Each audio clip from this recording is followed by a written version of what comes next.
Well, what a very, very special night here at the Crucible. Alan McManus into the semi-finals for the first time in 23 years. Marco Fu into the semi-finals for the first time in a decade. And Marco, from 9-1 down, you really had to earn that. But what does it mean to you to get back to the one table setup for the first time in 10 years? Yeah, it means everything to me. But I think the job is half done so far. Still a long way to go. It feels kind of strange because I'm in the semi-final, but to be honest, the job is just half done. So I'm still a long way from my dream. So yeah, the next match is going to be very difficult for me. So just very important for me to take it one match at a time, one ball at a time. Well, you had to really dig deep there because 9-1, it looks as though you're going to be cruising over the line, and maybe Barry showing some fatigues in the early to middle sections of that match because of having come through a decider against Ronnie, but he came right back at you. Yeah, he didn't play very well on the first day, so I got a 7-1 lead and I got a 9-1 lead earlier today. But I know Barry's going to come back very strong because I know how good a player he is. He won't give up. But I think Crucible is probably the toughest place to defend the lead. So like 9-1 up, the crowd's going to go behind Barry. He's going to play a little bit better, a little bit less pressure. A few frames later, it's 9-5. So 9-1 lead is not that big of a lead, strangely enough, at the Crucible especially. So yeah, I know Barry's going to come back anyway. Do you think coming out on the one table setup in 2016 will mean more to you than it did 10 years ago? Do you think you've changed and evolved as a player? And maybe in 06, did you think it would take you 10 years to get back there? I believe I'm a better player now than I was 10 years ago. But the first experience getting to the semi-final was amazing.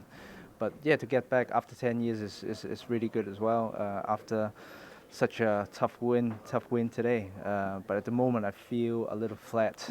Like after such a big win, I just need to regroup for tomorrow. If I feel like this tomorrow, I've got no chance. So I just need to think about the importance of the match tomorrow. But I'll be ready, hopefully.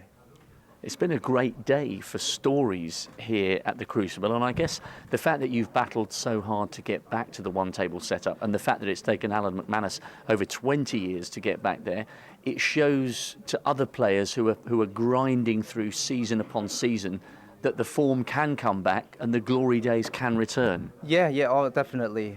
Stuart Bingham showed us what he can do last year, and Alan shows us what he can do this year too. So.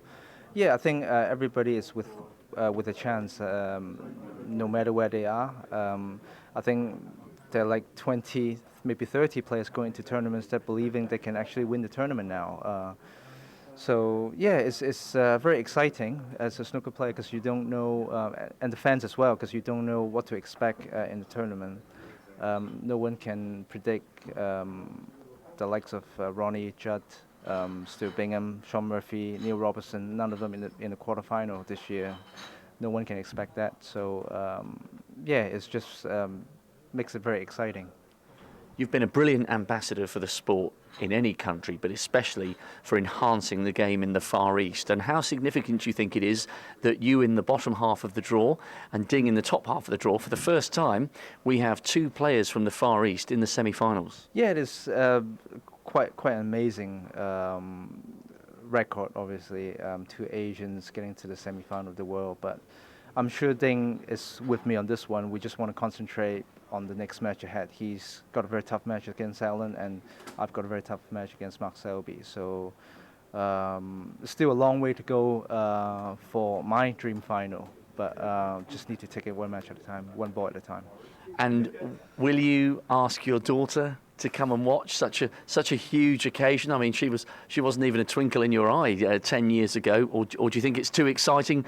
Would she struggle to stay quiet in the early stages of the match against the world number one? Yeah, my wife and my daughter went in to watch me, but I'm not sure after tonight's performance whether they'll come back tomorrow. It's a little bit too exciting for them, I'm afraid. So, but I hope they will come and support me. It means a lot to me. It's always nice when you're under pressure looking up to the stand that they're actually cheering for you. It's just, take a lot of pressure off me. Yeah, hopefully they'll come support me tomorrow. Well, well done, Marco. You've waited 10 years to get back to the one-table setup. Richly deserved. We look forward to announcing you in the arena, and the crowd will give you a great response. Well done tonight. Thank you very much.